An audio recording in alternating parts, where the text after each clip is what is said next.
Welcome to Top 5, a show where we count things down from number 5 all the way to number 1. This week on the show, a little something different that's going to maybe have your mind a little twisted in a knot. Movies, not like we haven't done that one before, that begin with the letter C. Movies that begin with the letter C. That's the topic this week on Top 5. I'm going to start things off this week with a little movie that some people may have heard about. It came out in 1942. It's a romantic drama. It features Humphrey Bogart and what's her face? Ingrid Bergman. And it's based on a little play called Everybody Comes to Rick's. It was never produced as a play, but turned into the World War II drama that America didn't know that it deserved, and probably didn't, to be honest. Unlike The Third Man, which is not on this list because it starts with a T, not a C. Third Man was actually shot in Vienna post-war, and so you got to see all of the wreckage of the city that they filmed around. Casablanca, shot on a studio backlot in Los Angeles, California. One of the probably more interesting aspects of Casablanca is a lot of the extras that you see, especially in the War of the Anthems scene, are all refugees. And so there was a bigger emotional impact for a lot of people performing on or in the movie. And it's a good movie. What happens when the woman you love comes back into your life, and so happens she has a husband who you could turn into the police and the Nazis and get the girl to yourself, or you help the guy and you tell the girl that, we don't amount to a hill of beans. Go and live your life and be happy. And then you go and drink yourself to oblivion. I think that Rick made the right choice, and that's why Casablanca is my number 5. Rodrigo, what do you have for your number 5? For my number 5, we have the first test about how lenient this rule is. Does it start with the letter C? Technically, no. It starts with the letter T. Well, the is not how you alphabetize, so.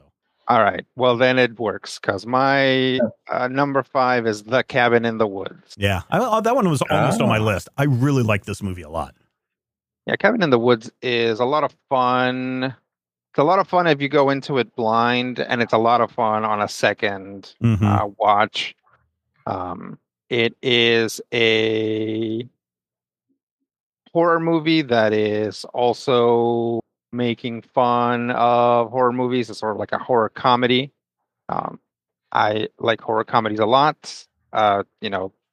Asterisk. This is written by Joss Whedon. He's for 2 reasons you might take a step back. One, of course, all the talk about what he got up to, but also because although it's not as severe in this, there is a lot of Whedonisms and the language. Once you know that it's Joss Whedon writing it, there are going to be parts of this movie that are going to set off your Buffy sense. But it's pretty fun. It's pretty good.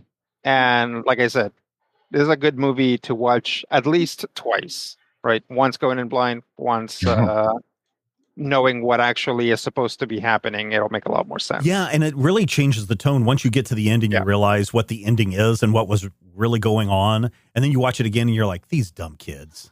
Yeah. Yeah, Cabin in the Woods. Go check it out. It sat on the shelf for a couple of years because the studio didn't know what to do with it. And then finally a little movie called Thor came out with Chris Hemsworth in it. And suddenly they're like, oh, we need to push this movie to the top of the charts. And Chris Hemsworth is in it for 10 minutes. And then he dies. Is he? Well, yeah, I guess you're right. Yeah. He's not all the way in it. He's in maybe the first. No, that's what I said. He's in it for about the first 10 minutes. And then he dies. So, yeah. Matthew, what do you have for your number 5? My number 5, actually, I had a heck of a time with this because for some reason, a lot of my favorite movies start with the letter C.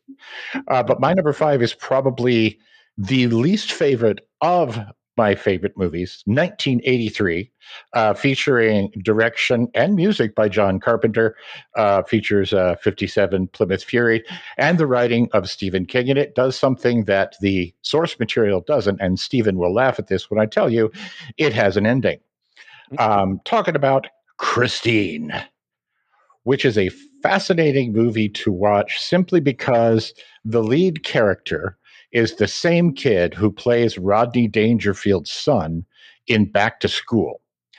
And if you operate under my theory of every once in a while pick an actor and decide that all their movies take place in the same universe, this one is a particularly fascinating follow-up to Back to School. Of course, the story is relatively simple. Something happened to this car. From the day that it came off of the line, George Thorogood music played, and it started killing and killing and killing. And it kind of wants to be a movie about love and obsession, and it also kind of wants to be a movie about how can we kill people, especially the one who looks like John Travolta, as horribly as possible. Honestly, I recommend this movie if only to see the entertaining ways that they try to make these cars look animated, and also the sheer number of cars that they have to destroy in order to make these particular cars look like they're alive. I got to tell you, much like the Dukes of Hazzard, you pick that model, you're like, we're going to make a movie. We're going to make everybody love and want this model of car. We're also going to destroy about 200 of them so that they're really rare and really expensive. I will say this. This is a fun movie. I watched it a couple years ago with my wife. And the one thing that is instantly clear is this movie does not stand the test of time. It is misogynistic. It is borderline rapey. But other than that, obsession and romance. But just keep in mind, if you're going into this thinking you're getting, be amazing. Yeah, but if you're going into this thinking it's just a straight up horror, no, there's some other things that 40 years later you're kind of like, yeah, maybe they should think about re-editing this. But yes, that is a good C movie. Coming in at number 4 for me, I had this conversation with my students today as they were asking, well, where do good stories come from? And I had to say, well, you can use your life as inspiration. Life experiences are not interesting to begin with, but if you use them as the raw material to feed the story, you can make something magical. And that was kind of the position that one Kevin Smith was found himself in when he went to film school and realized he didn't really want to be there or need to be there. And when he was deciding to come up with a story, he said, well, I've worked in a convenience store. I've worked in a video store. I have a bunch of funny different stories that I can combine real people and real situations into a cast of loony people. And I'll just shoot this movie myself. And when it came out, it was, a sleeper hit because it was not widely distributed. It really only became in a wide release once it hit VHS. And I remember my friend Skrull Brian and I waiting for that to hit our local video store. And then anytime you would go in there, you had to be very, very lucky to get it that the day it came in and within the 5 minutes that they put it out, because the store only ordered one, and Clerks was always checked out. The 27 times that I went in to go and check out the movie, it was already out. Sorry, but it is a funny movie. It is a good movie. It is worth checking out. And if you have any hopes, dreams, or aspirations that maybe one day you too can make your own movie, I would suggest you watch Clerks and study it, not from the production value, not from the story content, but just look at the passion and the raw energy that Kevin Smith and the cast and crew put into this. And you will understand how, especially for a Gen X age group, how this really touched a nerve for many of us because we were all in these situations. And so my number 4 C movie is Clerks. Yeah. Now, you and I are the same age, which means that contractually has to be on my list. Clerks is my number 2. And Clerks to me is a movie that, you are right, it is one of the movies that I feel kind of defines an era in our 20s.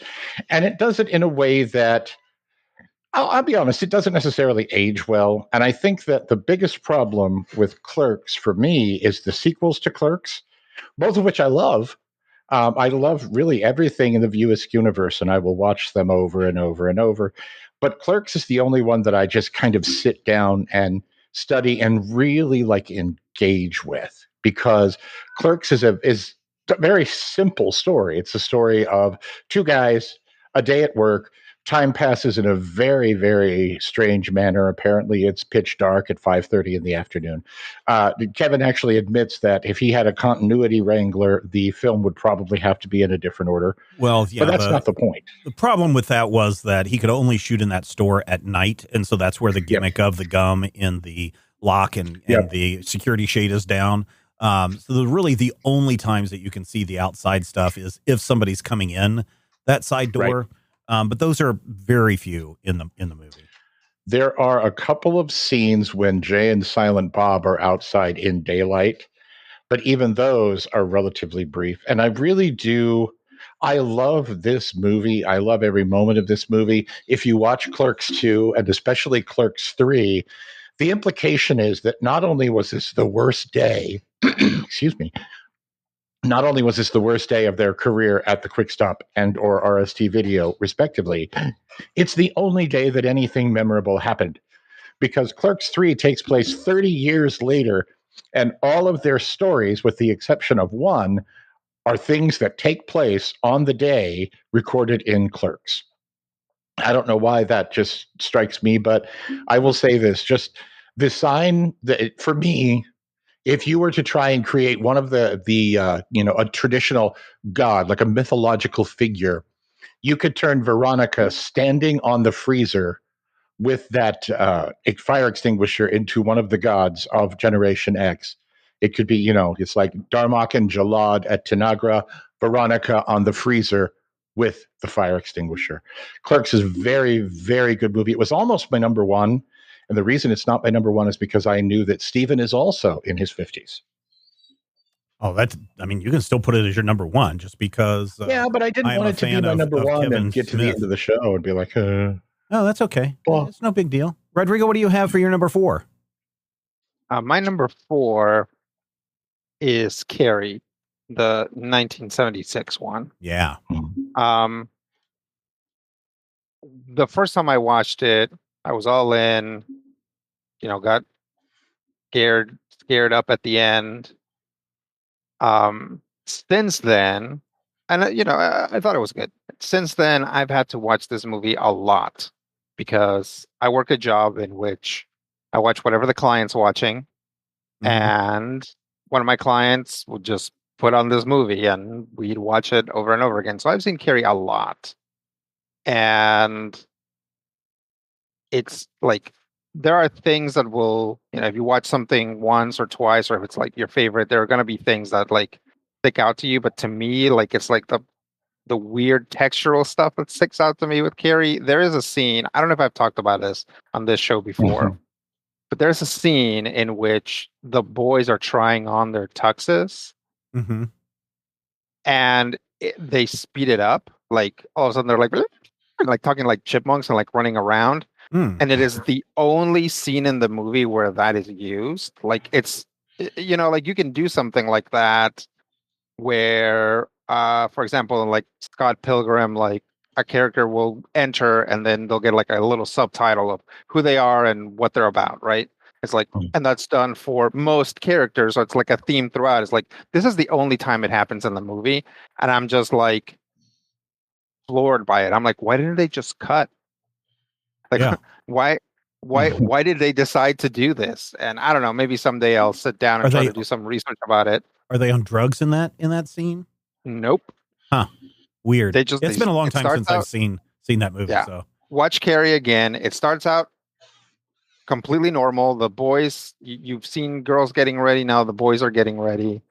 And they start out the scene normally, and then it speeds up all of a sudden. And I don't mean like a little bit. I mean like times 2 or like times 2.5 speed. All of a sudden they're like moving around super fast and sounding like chipmunks. Huh. Yeah. Who directed that one? Do you remember? Carrie is De Palma. Okay, because De Palma has a scene at the end of the movie where it's very clear that it's been filmed in reverse, Oh, sure. and not just because a car backs away in the background, but there's also a couple of scenes that are super slow-mo. I wonder if it's like a 12-year-old De Palma just kind of experimenting and going, "I'm going to break all the rules." Yeah. What I expect happened was the scene was important. They didn't want to cut it. They were like, no, we need to show these guys getting ready, which is fair, completely fair for the director to say. And so instead of cutting it because it was about to be cut, they sped it up so that it wouldn't take as much time. Mhm. Yeah, and this isn't a special effect, right? I expect that some of the random scenes in Carrie might have been sped up or slowed down or shot backwards or Mhm. used any kind of thing because this is like obviously it's like 76. This is like 100% practical effects of what you see. Right. It's just that it's like obviously I'm not doing a great job here of selling people out to go watch Carrie. But it's just like it's something that I'm like super stuck on. I will say asterisk. This is a violent film. Lots of people die. There's also nudity in it, so go in, Like, Be aware. knowing that might, yeah. maybe that's the reason why they included the full scene of the men getting dressed is because there's an entire scene where women are done with their high school gym class and they get naked and that's shower together. And that's what I'm saying, right? It's like if you look at Carrie's themes, like who Carrie is and what happens to her, Mhm. you would feel like this movie is on Carrie's side and is on like the side of a young girl who doesn't fit in very well. Mhm. And yet the movie starts with this extremely voyeuristic, like tracking shot of a girl, like a high school girls' locker room, right? So it's like, maybe the themes are a little all over the place. Do you think he's doing a Kubrick riff? Because I know Kubrick used speeded up stuff in A Clockwork Orange, and I've never understood if it was meant here's to what be I'm funny. reading. This is off of whatculture.com. Legend has it that this spontaneous bout of speed was director Brian De Palma's attempt to up the pacing of the scene. Still, in doing so, he created a woefully distracting moment that leaves most viewers baffled. That leaves this guy taking up like 8 minutes of a podcast just talking about that. All right, Matthew, But yeah, what do you have? my number 4, Carrie. Matthew, what do you have for your number 4?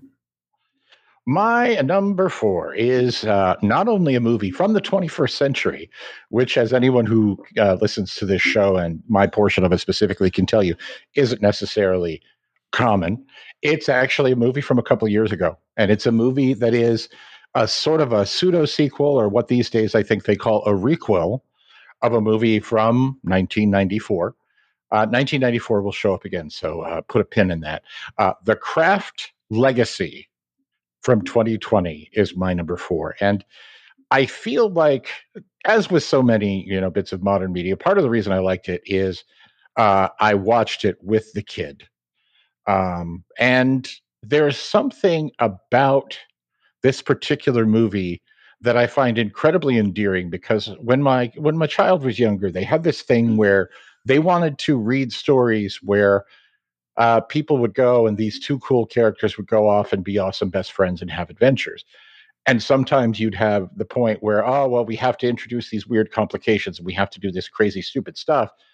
What some people call the plot.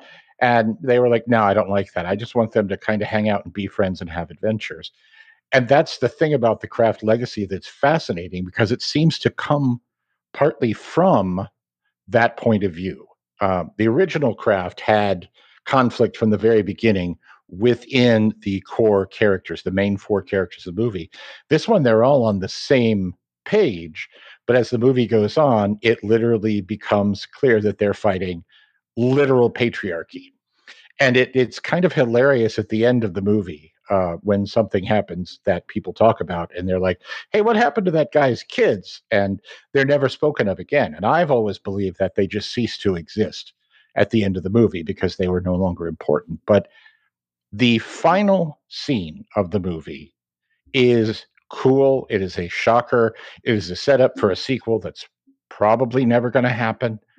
But I really enjoy this. I loved The Craft when I was a kid because of Nev Campbell.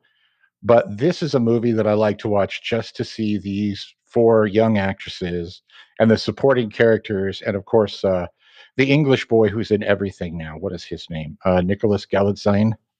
Galitzine. He's in literally everything these days, and he's in this movie, and he's so good, and he's so much fun. If you have not seen The Craft Legacy, don't be afraid of the Bloomhouse logo. It's cool. It's a little scary. It's a little weird. It's a little off-putting, to be honest, but it's off-putting in a charming way, much like my kid and the people that would really, really love to watch everybody just hang out and have adventures. All right, there you go. We're back getting into our top 3 movies that begin with the letter C. Mine is a tale from a young Steven Spielberg. You may have heard of the guy when he was 18, or no, when he was a child, not 18. When he was a child, he went and saw a meteor shower with his father in New Jersey and was so fascinated by that he started to develop a concept or an idea at the age of 18 called Firelight about an alien invasion. And some of those shots were incorporated into my number 3, Close Encounters of the Third Kind. But with the success of Jaws, he was able to do a little bit more. At one point, he wanted to make a documentary about people who were believers in UFOs. But even though documentaries were fine in the 1970s, I don't think it would have had the success had he not fictionalized stories from Project Blue Book and other people's experiences, incorporated all of those to tell the story of a man obsessed with finding out why the aliens are interested in him, which leads him on a cross-country journey along with other people who have had contact, and leads them to Devil's Tower, a magnificent final sequence in that film where the mothership comes down and they attempt to communicate, and finally Roy Neary is led on the spaceship and taken off to the stars. It is I think by today's standards, it might be considered a very slow-paced movie because a lot of it has to do with a man trying to come to grips with something he can't explain and slowly going insane until everything clicks in place, and then finding other people who have had those experiences and then having that obsession or that drive to go to the contact point where they've all been kind of encoded into everyone's brains. But it's a fascinating movie. It so enthralled me as a child. I would watch it every time that it came on television. We did go and see it in the movie theater we're not in the movie theater, but the drive-in theater when it came out. When it came out finally on VHS, I bought a copy and ran through it. I'm impressed with the practical visual effects from Douglas Trumbull, a lot of others who are working on this film. It's just a very well put together flick. And even though Steven Spielberg is credited as the sole writer, there were many other writers who assisted him on it. I would go and read the novelization of the movie if you want a little bit more context to some of the things that are going on. And that novelization is also credited to Steven Spielberg. But there are some interesting bits that if you read the book and then you watch the movie again, you'll see where obviously some major scenes were cut that fill in some of the stuff going on in the background. My one complaint about Steven Spielberg movies is very, very apparent in Close Encounters of the Third Kind. And that is kids are the noisiest bunch of brats ever. even as a kid, in the opening scene where we're at the Neary household and all of his kids are just going insane and banging and noise and all this stuff. I'm like, these kids are not well-mannered at all. And I'm not a well-mannered kid, but even then I was looking at these kids and going, they're out of control. And even today I look at those scenes and I'm like, oh, wait a minute. Steven Spielberg is trying to tell us something about kids, because those same noisy kids are in Hook.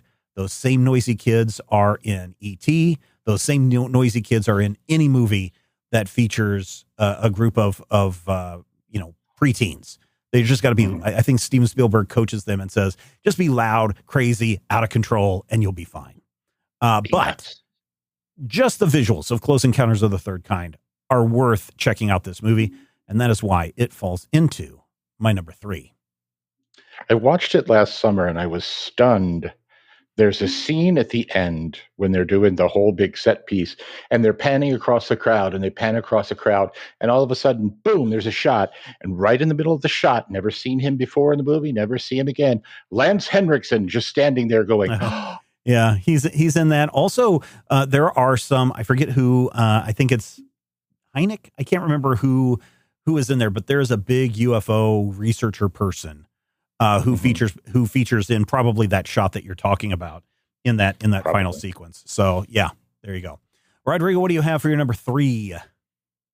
My number 3 is Cinderella. Ooh, But Cinderella. not the 2021 Camila Cabello Cinderella. Oh, okay. Not the 2015 Lily James Cinderella. Mm. Not the 2005 Russell Crowe Cinderella. Mm. Wait, Russell Crowe played Cinderella? Well, he was in a movie called Cinderella Man. Oh, I never saw wow. it, so I assume that he was playing It's Cinderella. probably just Cinderella. Yeah. He And was it's good in not Ghostbusters. the old school Disney 1950s Cinderella. It is, in fact, the 1997 made-for-TV movie starring Brandy as Cinderella. No, a lot of people really like that take on Cinderella. So first off, again, am I Borderline, yeah. Am I on the borderline here because technically the real name of that production is Rodgers and Hammerstein Cinderella? Yeah, it's but I'm saying more because it was a made-for-TV movie.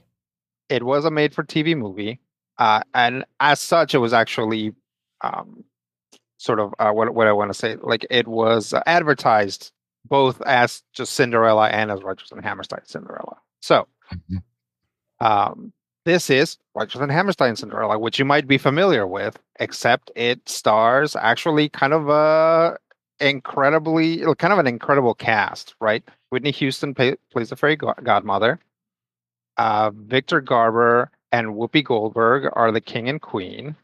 Oh, wow. Jason Alexander is in this, singing and dancing. He's a singing and dance man. It's a song and dance man. Bernadette Peters plays the mean stepmother, and of course, Brandy is Cinderella. So this is. I saw this in 1997 when it aired on like ABC or whatever.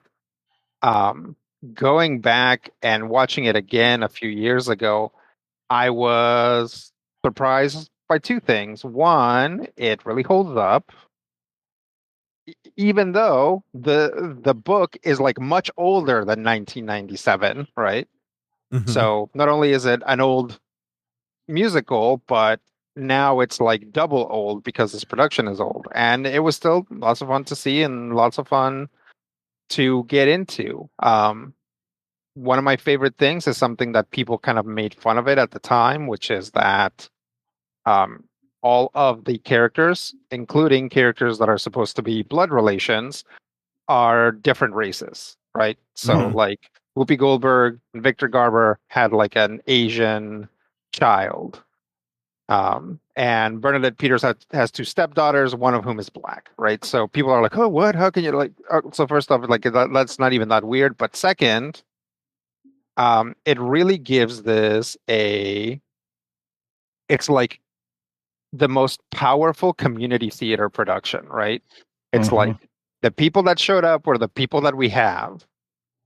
And we're not going to worry about that. We're just going to act and sing and dance the heck out of this, and I think it's excellent. So if you ever get a chance, I don't know where you would even find this. I wonder if this is on Disney+. I think it's on Disney+. I think if I remember, because Brandy came back to play Cinderella in The Descendants this year. Oh, yeah, and I think it's on Disney+. Okay, so yeah, check it out. I mean, maybe I'm overhyping it here, but it's like a good, solid little production. It's like, and again with like Whitney Houston, really excellent talent. So yeah, check it out. That's where we at number 3, Cinderella. Yep. Right. All right. My number 2, I think, is fascinating, and it's again maybe a little part into a little story that I was telling my students today in the Intro to Electronic Media class about the night that panicked America, and how even though Orson Welles was already a celebrity in the New York theatrical circles, and of course as his role as the Shadow and the Mercury Theater on the Air, his take on the War of the Worlds really catapulted him overnight to superstardom. And he was offered to come out to California to make a movie. Hollywood really wanted him after that. It's also interesting that when you hear about The Night That Panicked America, a lot of that hype didn't come from other radio stations saying, you know, how dare this person do this? Look at how he scared America. What has become of this? A lot of that came from newspapers because radio was competing with the news, and the news was using its bias, and of course, led by William Randolph Hearst and his yellow journalism, were really trying to discredit radio as a medium that you could trust since the very beginning in competition. And so when you wake up the next morning and people are calling for your head in newspapers across the country, and you know it's led by dishonest media tycoons of the day, specifically newspaper tycoons.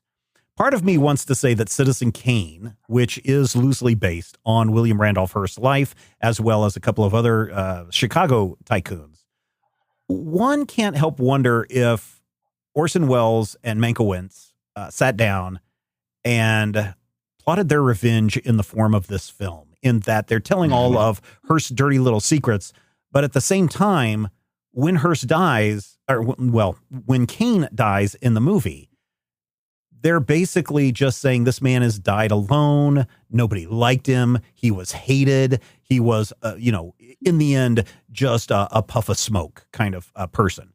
And I wonder if that wasn't just like kind of digging the knife deeper into Hearst's life. And just even you can go and look at the word Rosebud and see its connection to Hearst, and then you'll be like maybe a little embarrassed. It's not something we can really talk about on this show. Right. But then, the fact that Hearst went through and did everything he could to get that movie not to be released. RKO finally released it. And then it kind of just floundered for years because the newspaper machine started working and saying, this is a movie that's no good. Don't pay attention to it. And it really wasn't until the late 60s, early 70s with revival houses that Citizen Kane really, really took off as one of the great movies. And I still look at this today, and I could say there's probably another person in this world right now, maybe a couple of people, that you could do a modern take on Citizen Kane. Still wouldn't be as good as Citizen Kane, but that story beat and the sadness of their life. I don't think anyone at the end of Citizen Kane feels sad for Charles Foster Kane. I think at the end, we're left to walk away with going, oh, here's the man who only wanted one thing. And even though he spent all of his money and energy and effort to try to get back to that, he never did. And that's kind of a sad, pathetic kind of end to a horrible person. But Citizen Kane is my number 2. It is a great movie. If you haven't seen it, you really need to take the time and sit down and watch it, and maybe even watch it a second time to really try to grasp all the little nuances and all the little messaging that they're talking about with Charles Foster Kane as a person. Second thing is to watch just the magnificent cinematography. Orson Welles, in an interview later in his life, his early 70s, I believe, he's like, I learned how to direct in an hour and a half. I sat down with whoever his director of cinematography was, and the director of cinematography was in an hour and a half, showed him everything that he needed to know about making a film, where the camera goes, all this stuff. And then you look at the result, and of course, Orson Welles being Orson Welles, he's probably being a little bit braggadocious.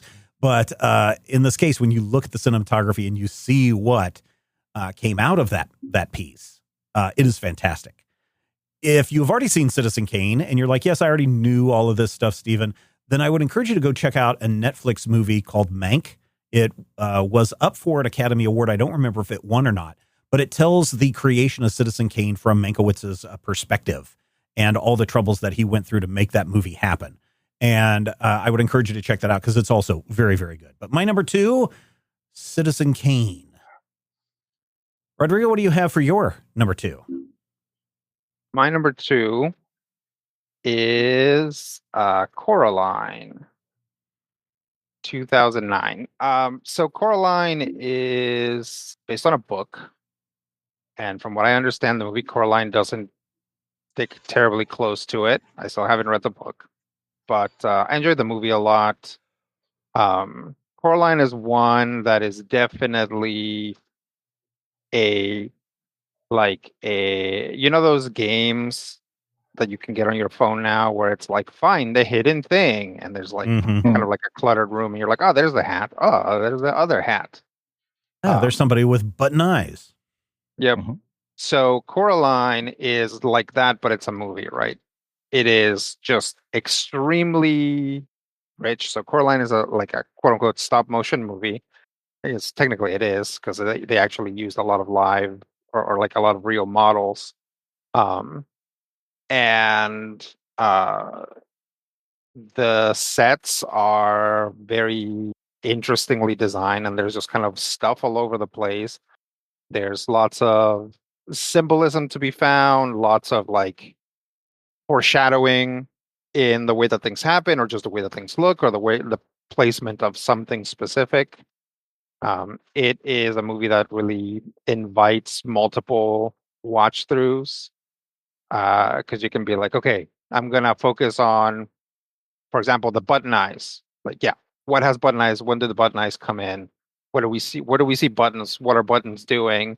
And there is stuff in there that is that like enriches your experience of it because a lot of these details were really well thought out and thought through.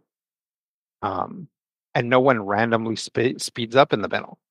So, yeah, if you haven't seen Coraline, I strongly recommend that you do. It is a kids movie. It is spooky, but doesn't get much more than spooky. So if you're worried that it's going to be too scary, it might be too scary for little kids. It is a little scary for little kids. I will say that when this movie came out and my oldest was like 6, it was a Thanksgiving weekend at the in-laws, and I was like, "Hey, bud, why don't we just go watch this movie?" And he had bad dreams after watching Coraline, so maybe not a 6-year-old. So there you go. There you go. Produced by Laika, the company that is behind Kubo and the Two Strings and a bunch of other fantastic movies. So if you like Kubo and the Two Strings, you're going to love Coraline. They had a traveling exhibit, and it came here.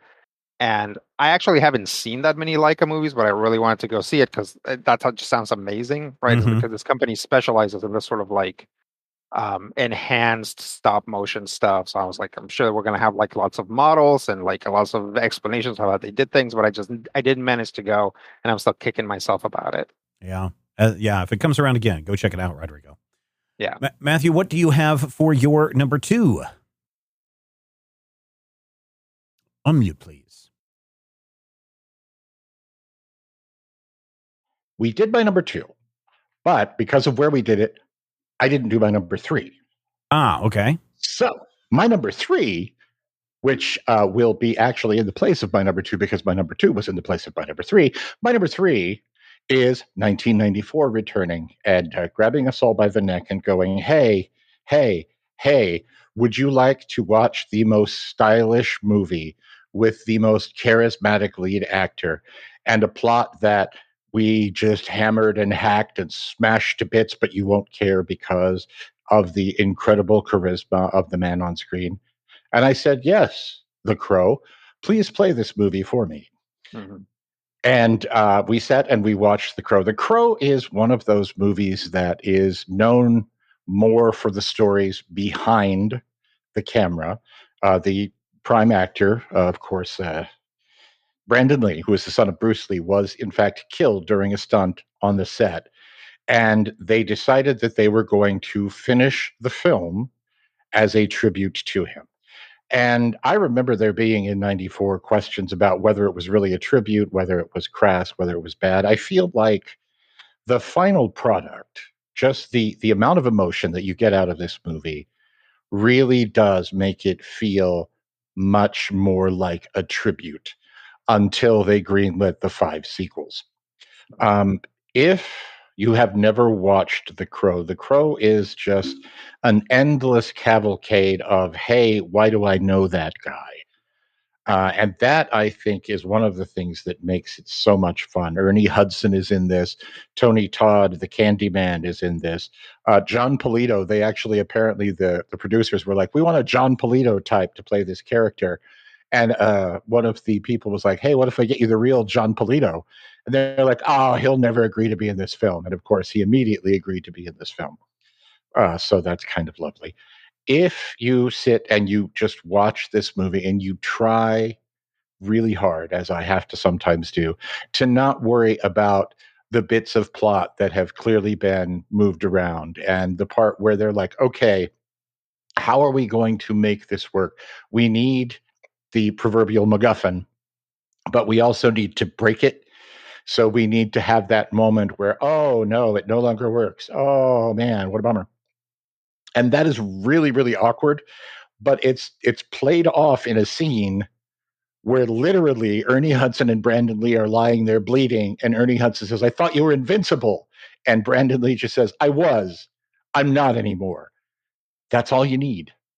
All you really need is for an actor who can sell this. And in this case, this pair of actors is just like, they're almost looking at the camera, MST3K style, and going, "Everybody got that?" But it really is a lovely movie. It's a flawed movie, but it's a beautiful movie. And if you never, ever do anything in your life but watch The Crow, well, then you're probably wasting your life. But if you have a well-rounded life and you have, things that you love and things that you do, and you don't mind being a little sad and you don't mind watching, a person doing what they love for the last time and knowing that it cost them their life, definitely check out The Crow. My number 3 in the place of my number 2, because my number 2 was in the place of my number 3. Hey, Matthew. Oh, hey, what? Are you interested in the new Crow with what's his name? Bill Skarsgård? Bill Skarsgård, yeah. I am, and I'm also. What's the old adage? Once bitten. I'm very worried because I felt like when they announced the sequel, and they said there's going to be a sequel, and we're going to have I don't even remember who was in the sequel now, but it was an actor that I was like, oh, this could be really great. And I was disappointed. And then they did a sequel with Edward Furlong coming off of Terminator 2. And I'm like, that kid's pretty interesting. This could be pretty good. And then they did a TV series and it starred Chairman Kaga from Iron Chef America. And I was like, well, if he's going to bite into a pepper, this is the time.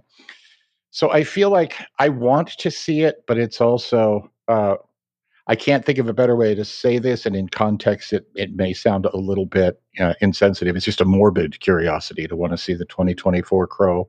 Sure. I feel like a 30th anniversary remake is, to me, almost as big of is it really a tribute as the decision to finish the film in the first place, Yeah. So I will probably watch it. I will probably watch it when it shows up on cable in 6 months, 3 weeks, whenever. Well, it comes considering out. that it was already in the theater and gone because nobody went to go see it, it might show up faster than you think. I'll watch it in October then. We are now to our number ones. And if you are a fan of anything that I participate in, especially when we come to movies, my number one should come as no surprise to you. While the director is super controversial and I don't agree with him on a lot of his stuff, and he probably should have gone to jail for his antics, I can set aside the art from the artist in this case and really dig on Chinatown. 1974, Roman Polanski directed, Robert Towne written, produced by Robert Evans, starring Jack Nicholson and Faye Dunaway. This is a story inspired by the California water wars, as Jake Gittes is hired by a fraudulent woman to go and seek out information on what's his name, Owens. And turns out it is a murder plot gone wrong, and he is caught in the middle of it, falls in love with Faye Dunaway's character, and solves the murder at the end. And the end becomes even more twisted when you realize what is going on. That's all I'm going to say about that, because it's pretty creepy. But the passion that Robert Evans and Robert Towne had in making this movie, also keeping in mind that this is the film right after Sharon Tate was murdered and his unborn kid were murdered. The fact that Roman Polanski even got this movie out is a surprise, but it still stands as a masterpiece of cinema and storytelling and mystery in the detective genre. Chinatown, 1974, my number one. Rodrigo, what do you have for your number one? My number one is Coco from 2017. Yeah, it's a Disney or Pixar movie. Nowadays, there's like not as much of a distinction like it used to be, that as jerks were like, somebody would be like, oh, Brave. And then we were like, no, that's a Pixar movie. Mhm. It's not the same, but now it doesn't matter. Especially because like the early buzz around Coco was terrible on account of Disney trying to copyright the or trademark Day of the Dead in Mhm. Mexico. Mhm. So yeah, that did not go well. However, they learned from their mistakes and in fact turned around and actually hired a lot of their big critics as consultants.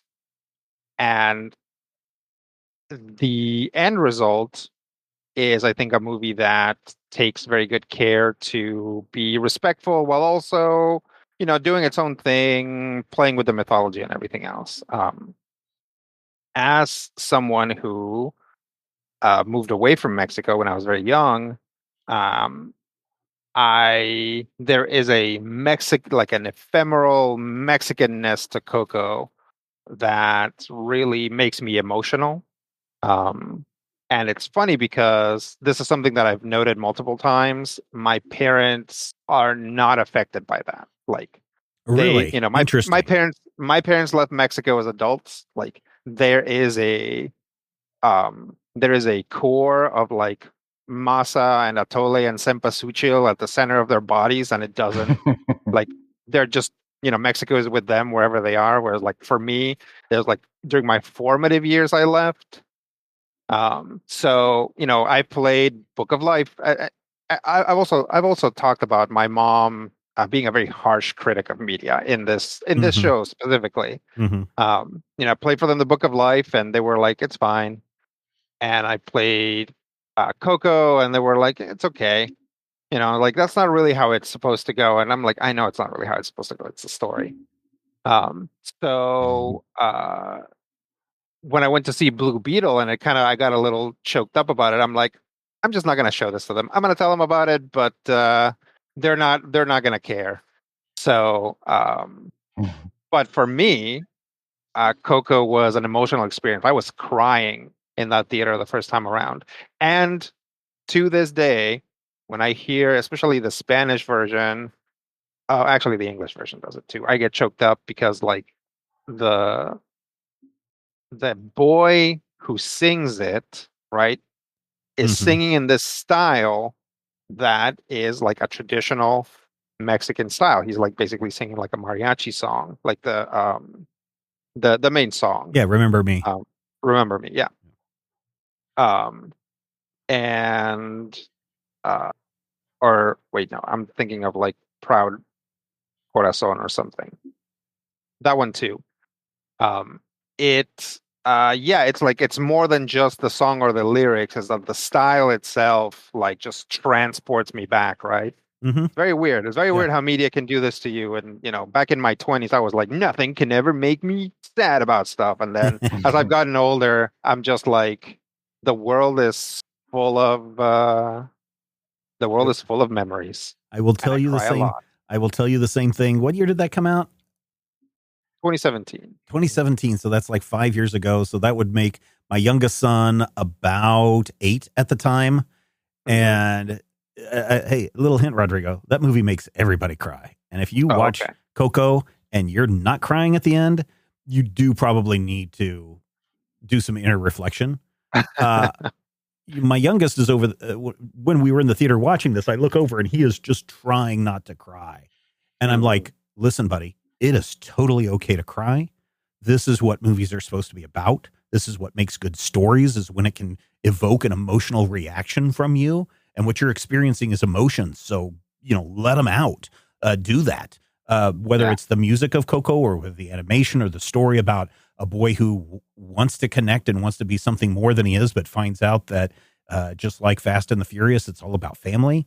Coco is that story that does something to you at a very, very internal level that it's okay to cry, Rodrigo. Yeah. So there you go. All right, Matthew, number one. Number one. So this show, top five, would be 1+1+2+1, not 1+2+1+1. Even if you had it right, it would be 1+1+1+2. But that said, my number one had to be Clue. from I think 85. If you have never watched Clue, and I think this may be the third or fourth time that Clue has popped up recently, because for some reason it's been in common rotation at my house. And when it's on, I will watch it. Because Clue is a movie that has a cast of maybe 12, 13 people, tops. There are a few points where you have these ancillary police characters show up. But there's just a core of absolute crazy talent at the center of this movie. And most of it is Tim Curry and Madeline Kahn, absolute genius, Christopher Lloyd, Doc Brown, Michael McKean, who is more than Lenny, I will grant you that, Martin Mull, Leslie Ann Warren, who's adorable, and Eileen Brennan, who is probably best known for Private Benjamin, but is absolutely hilarious. And the story is they're at a house and there's a blackmailer and he's come to blackmail them. And then the murdering starts. And if you say to me, this is a movie from 1985 that has roles for both the lead singer of the Go-Go's and also the lead singer of the punk band Fear, I would call you a liar. But no, this is actually true. It is fast. It is funny. The dialogue is amazing. And I really want to know if they had any room to go through and do any sort of improvisation, because this feels like a group of people that would improv the heck out of everything. I know that there is one Madeline Kahn scene that they said was too wonderful that they could not take it out. It was not in the script, and she just started riffing about flames on the side of my face, hate, heaving breaths, and it's just wonderful. There's not a scene in this movie that I don't laugh at, and that includes the parts where people are horrifically murdered. So if you want to sit down, you watch Clue, here's what you do. You watch all 15 of these movies in the order that we give them to you. And then you call us and you say, hey, you guys were absolutely right. That's why it's my number one. I'm not a big fan of John Landis. I don't necessarily like a lot of the products of John Landis. I didn't necessarily like, I like the Kentucky Fried Movie. I didn't necessarily like some of his films. I don't like some of his sons. But when it comes down to it, this is an almost perfect film. All right, there you go. That is our list of the top 5 movies that begin with the letter C. Where do your top 5 movies that begin with the letter C? Where do they rank? What are they? Best way to let us know is head over to the Major Spoilers Discord server, jump into the top 5 channel. You can join the Discord server absolutely free and share your list. Everybody will read it. Why? Because everyone loves a list. We will talk with you soon. Top 5 is a production of Major Spoilers Entertainment, LLC, and is produced by me, Steven Schleicher. If you have any suggestions or ideas for future Top 5 topics, make sure you head over to our Discord server. Share your thoughts there.